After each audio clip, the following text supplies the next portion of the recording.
c'est vraiment impossible d'accepter les filles. Mais sérieusement, est-ce qu'une jeune fille qui se sent bien, qui se sent apte à continuer les études avec sa grossesse, on ne devrait pas la laisser faire? Bon, si on peut rentrer dans les faits, Grâce, je crois que l'intégrer ne sera pas vraiment facile. Pourquoi? Si je peux même te poser la même question. Oui. Imagine une fille enceinte. D'ailleurs, les femmes enceintes ont toujours des caprices, des nausées. Il a tendance à vouloir manger quelque chose. Bon, beaucoup de choses en tout cas. Alors, imagine que cela arrive pendant les heures de cours. On doit arrêter les cours en attendant qu'elle puisse vomir. Et puis après, on va revenir. Ouais. On va revenir pour récapituler. Oui. Bienvenue dans Café Repro, qui est un podcast de Reprojustice Congo, dans lequel nous parlons des questions liées à la santé sexuelle de la reproduction, aux droits humains et aux violences basées sur le genre. À la présentation, je suis Ansima Chimenesa Grace et je suis heureuse de présenter notre intervenante d'aujourd'hui. Francine Mouzi, je suis masterante en droit économique et des affaires et aussi je suis volontaire dans une organisation environnementale de la place, Allen Plus. Et là, je me focalise beaucoup plus sur les questions liées au genre et à l'inclusion. Merci beaucoup et bienvenue dans Café Repro d'aujourd'hui. Merci. Nous allons parler d'un sujet plutôt compliqué. Beaucoup plus pour les membres de la société, les leaders religieux et tout. C'est une question liée à l'accès des jeunes filles enceintes dans les établissements scolaires.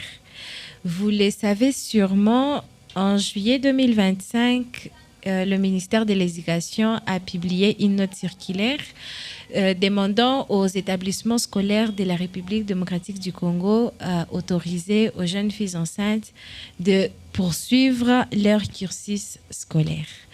Et c'est pour cela que vous êtes là aujourd'hui. Je voudrais bien qu'on parle de cette note circulaire. Qu'est-ce que vous en pensez, vous, en tant que jeune fille d'abord de la société, mais aussi ancienne enseignante? Enseignante. Toujours non. enseignante?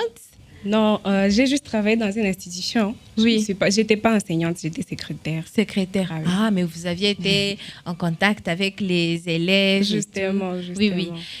Donc voilà, on a vraiment envie d'écouter cette secrétaire dans un établissement scolaire, cette femme en droit que vous êtes, cette militante aussi en droit que vous êtes. Donc, qu'est-ce que vous en pensez? Bon, merci beaucoup d'abord.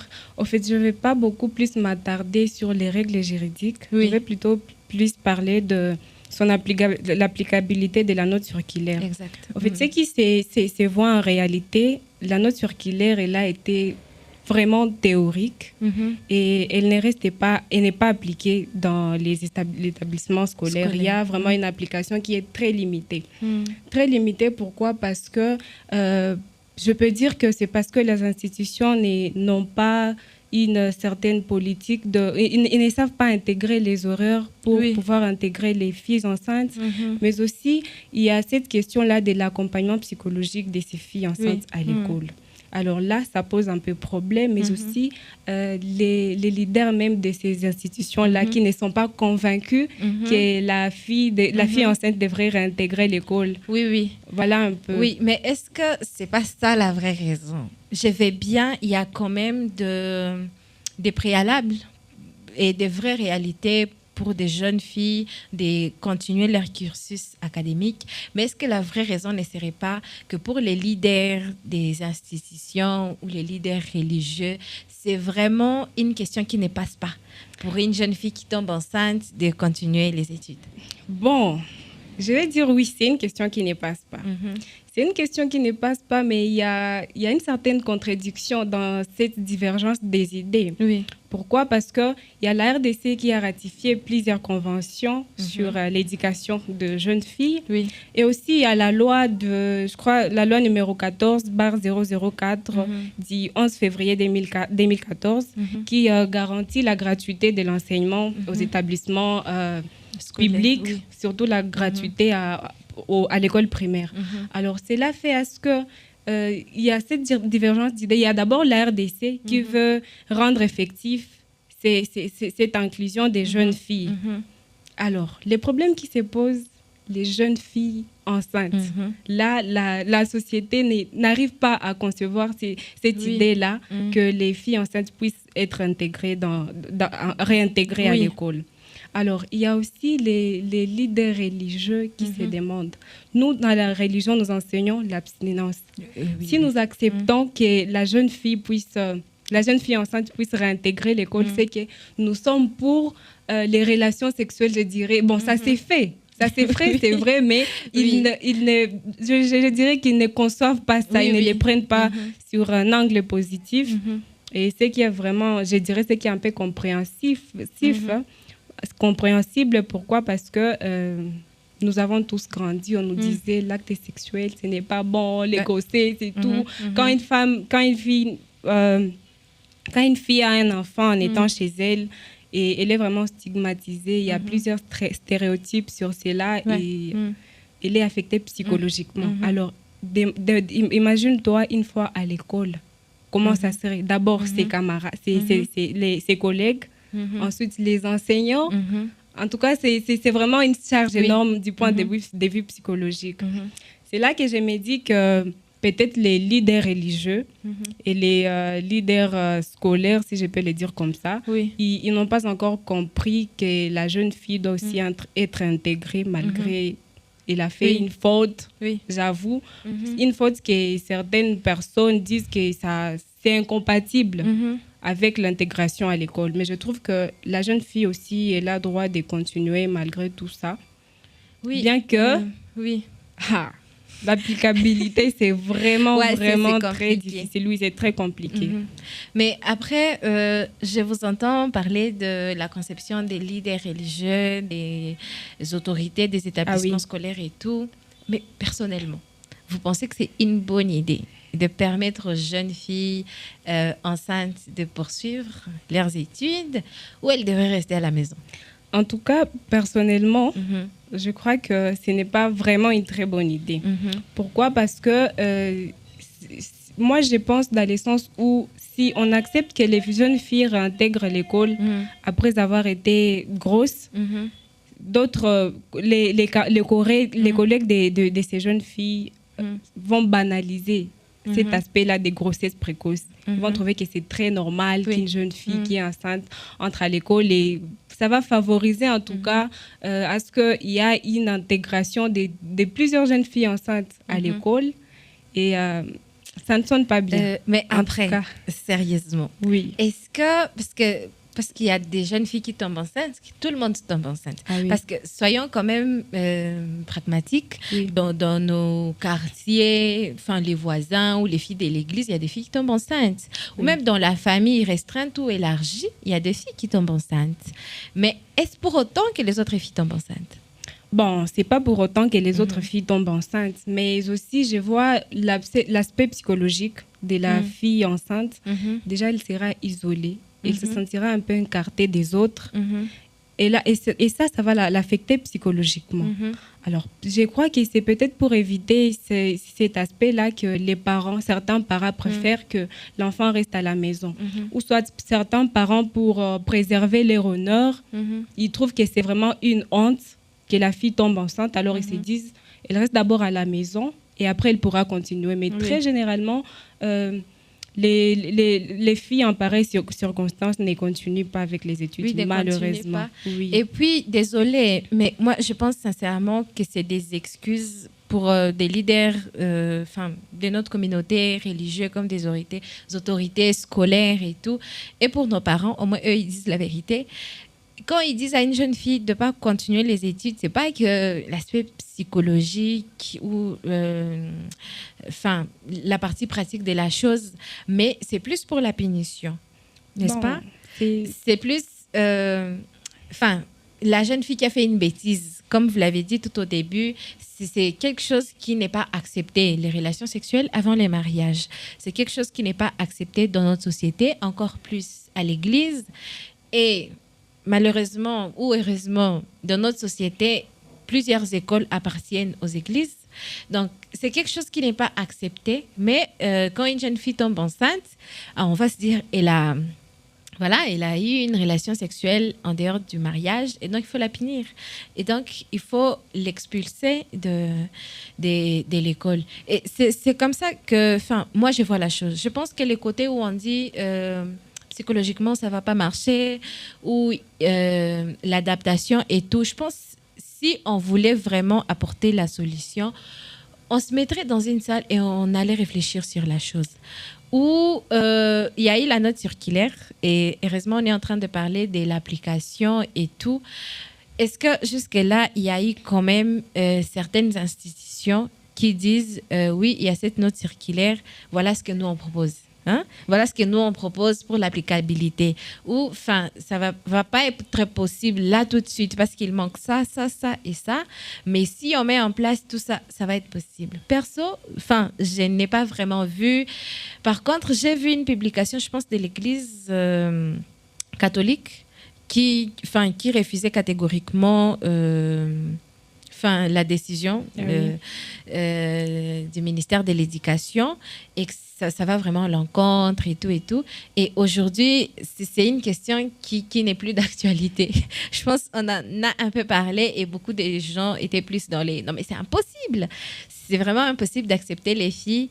Mais sérieusement, est-ce qu'une jeune fille qui se sent bien, qui se sent apte à continuer les études avec sa grossesse, on ne devrait pas la laisser faire? Bon, si on peut rentrer dans les faits, Grâce, je crois que l'intégrer ne sera pas vraiment facile. Pourquoi? Si je peux te poser la même question. Oui. Imagine une fille enceinte. D'ailleurs, les femmes enceintes ont toujours des caprices, des nausées. Il a tendance à vouloir manger quelque chose. Bon, beaucoup de choses en tout cas.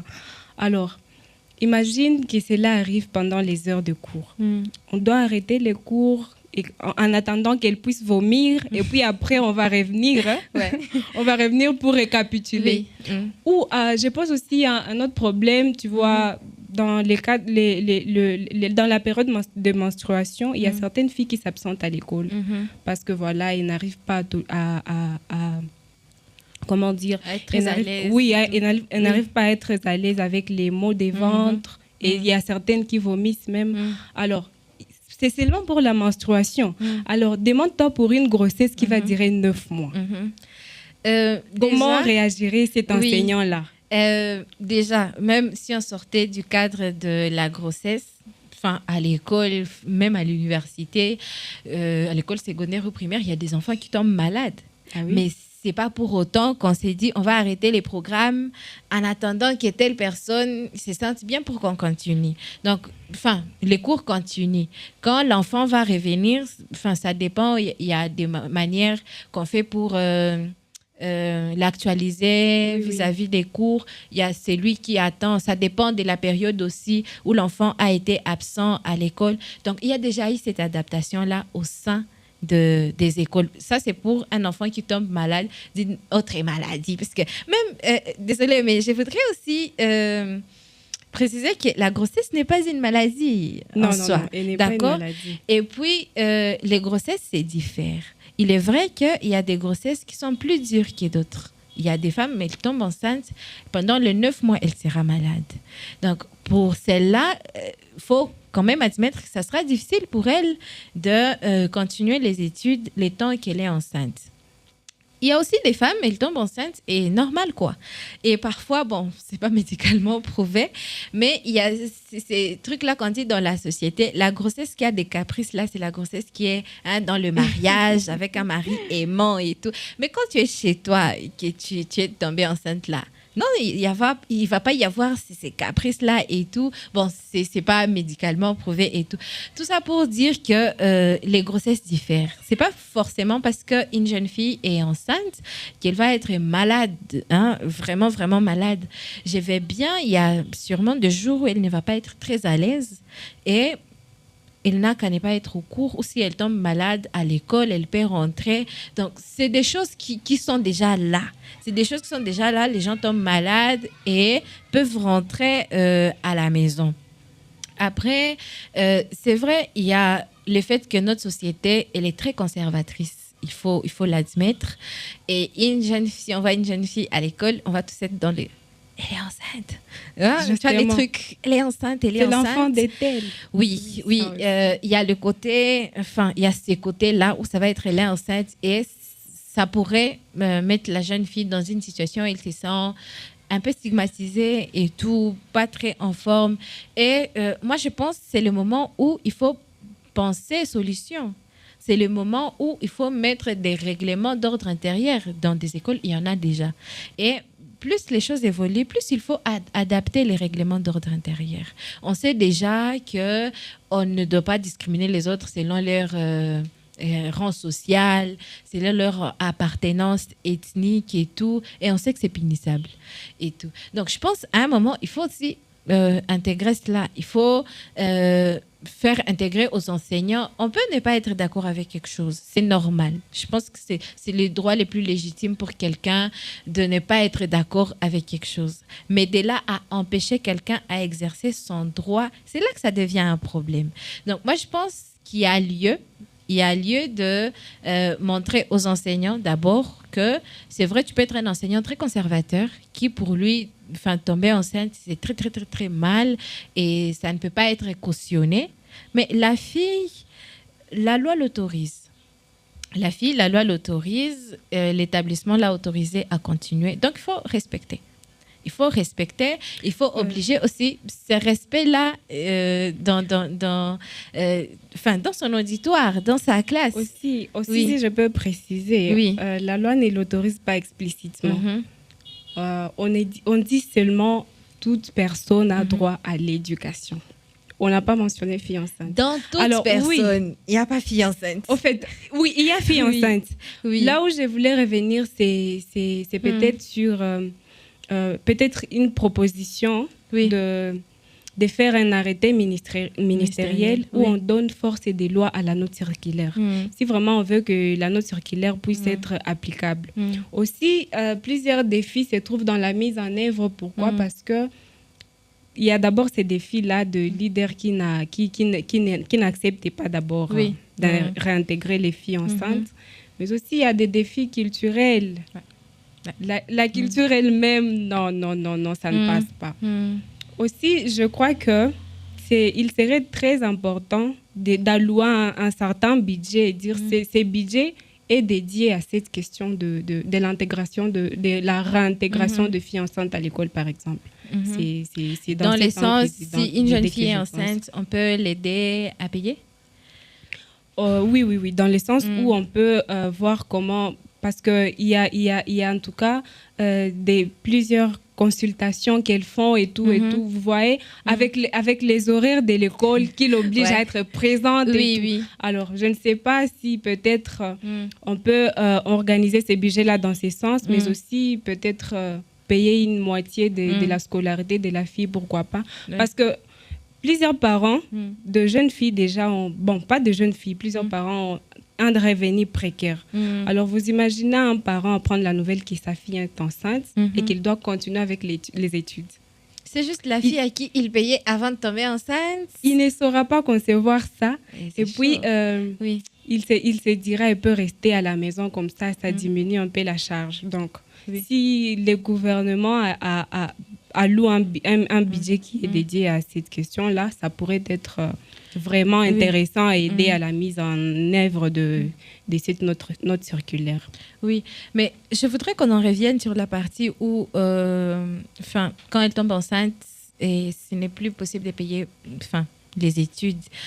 Quand la fille tombe enceinte, on va payer les études à la seule personne qui l'était. C'est vrai qu'elle porte un enfant, mais on ne paye pas les études à l'enfant qu'elle porte. Justement. C'est vrai, peut-être il y aura de charges liées à sa santé. Ça, c'est vraiment dans les privés où la famille va s'organiser, si ça va participer, ou si c'est les pères de l'enfant qui va participer.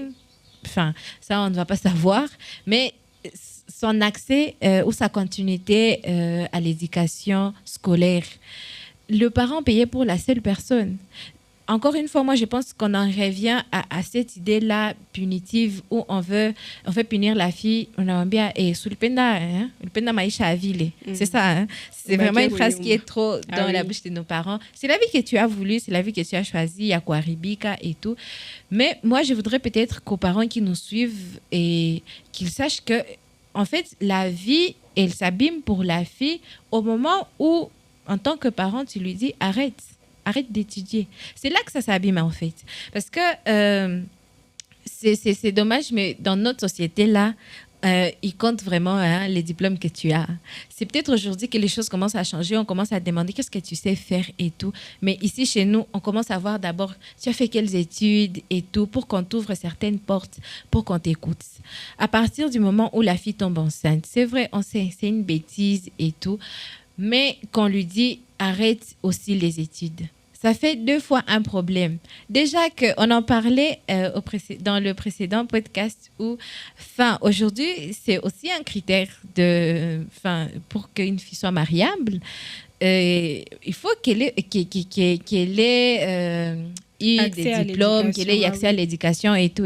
Et ça aide aussi, ça aide dans la réflexion, dans l'éducation qu'elle va aussi donner aux enfants, dans son apport même dans son foyer. Mais quand on dit à la jeune fille de ne pas étudier, qui plus est, on les appelle des filles-mères dans la société. Ah oui. D'être encore fille-mère dans la société, c'est doublement mettre la fille dans une position où elle ne va pas s'en sortir. Vraiment pas. Il y a quand même des exemples des filles dans notre société qui s'en sont sorties, mais elles ont étudié. Moi, je rencontre des femmes qui m'inspirent. Après, quand j'apprends qu'elles ont un enfant, par exemple, et tout, je suis encore étonnée. Je suis étonnée parce que moi, des filles que j'ai vues dans mon entourage, les quartiers et tout, ou avec qui on a été à l'école et qui sont tombées enceintes, c'est des filles aujourd'hui qui vendent des frites, ou de petits maquillages où tu peux payer un bijou de 100 francs. 100 francs, ça ne va rien lui apporter et tout. Donc, c'est vraiment l'image qu'on a et c'est la vie réelle qui rencontre ces filles aujourd'hui. Donc, après tout ça, tu penses vraiment que ce n'est pas important de permettre aux filles de continuer les études? Bon, jusque-là, je crois que c'est bien de les intégrer, mais il faut penser comment les intégrer. Oui. Pourquoi je dis ça? Parce que si on ne veut pas prévenir les grossesses précoces, je vais dire que ça va être un fléau de cette réintégration-là. Bon, on va réintégrer, mais aussi, je crois qu'on doit beaucoup plus responsabiliser les institutions. Qu'ils comprennent bien cette question-là, mais aussi qu'on investisse beaucoup plus dans l'éducation sexuelle des jeunes filles, afin qu'elles ne puissent pas tomber dans... Ouais, c'est quand même très important, très important. C'est un peu ça. Oui, parce qu'avant d'arriver à cette grossesse-là, au combat sur l'accès aux filles, aux établissements et tout, c'est vraiment l'éducation sexuelle, à la santé sexuelle qui échoue et qui a échoué en fait, c'est qu'on en arrive là. Mais je pense que si on apprenait à nos jeunes filles comment se protéger, qu'est-ce qu'il faut faire et tout, ça peut aider et peut-être limiter le nombre de filles qui doivent arrêter de fréquenter les études juste parce qu'elles sont tombées enceintes. Pour ce qui est aussi des obstacles, c'est vrai qu'il y a des choses qu'il faut mettre en place, notamment pour l'adaptation aussi des horaires. Parce que c'est vrai que parfois, elles peuvent manquer davantage au cours et tout. Oui. Mais quels sont les plans pour réintégrer ces filles, par exemple? Si elle a manqué pendant 2 semaines, 3 semaines, quels sont les plans que l'enseignant a déjà pour réintégrer la jeune fille? Merci d'avoir été avec nous aujourd'hui. J'ai vraiment aimé discuter avec quelqu'un qui n'est pas forcément pour... la réintégration des jeunes filles ou la continuité des jeunes filles, des études lorsqu'elles tombent enceintes. J'ai aimé écouter vos arguments là-dessus. Avez-vous un message à faire passer à notre communauté pour finir? Bon, un message que je veux faire passer, ce n'est pas que je suis contre, mais je dirais que je trouve que la jeune fille pourrait peut-être continuer avec les études une fois qu'elle a déjà mis au monde. Oui.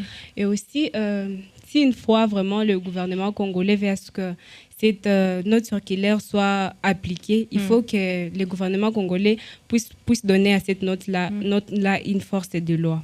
Alors, si elle a une force de loi, elle sera contraignante et le gouvernement va faire en sorte que les institutions, notamment l'inspection, puissent voir de près si vraiment les jeunes filles sont intégrées dans la société. Aussi, j'aimerais à ce que l'on puisse mettre des indicateurs des nombres de filles enceintes qui ont été réintégrées, peut-être le nombre de réussites des jeunes filles enceintes qui ont été réintégrées. C'est vraiment très important et surtout, j'insiste beaucoup sur les points là d'allouer un budget sur cette question-là. Merci beaucoup. Merci pour toutes les personnes qui sont en train de nous suivre. Comprenez que c'est une question sensible, mais importante pour notre société. Nous encourageons aux jeunes filles de s'informer sur leurs droits, de lire la loi portant protection de l'enfant aussi, de lire aussi la note circulaire. Ça fait que quand vous êtes dans une situation, vous savez comment revendiquer quelque chose parce que vous connaissez vos droits. Et si vous n'arrivez pas à comprendre, si vous avez beaucoup de questions, n'hésitez pas à appeler les numéros verts de Repro Justice Congo, qui est les 080 80 55 631. Et suivez-nous sur notre page YouTube Café Repro, sur lesquelles vous aurez plus d'informations sur ces sujets. Merci et à bientôt.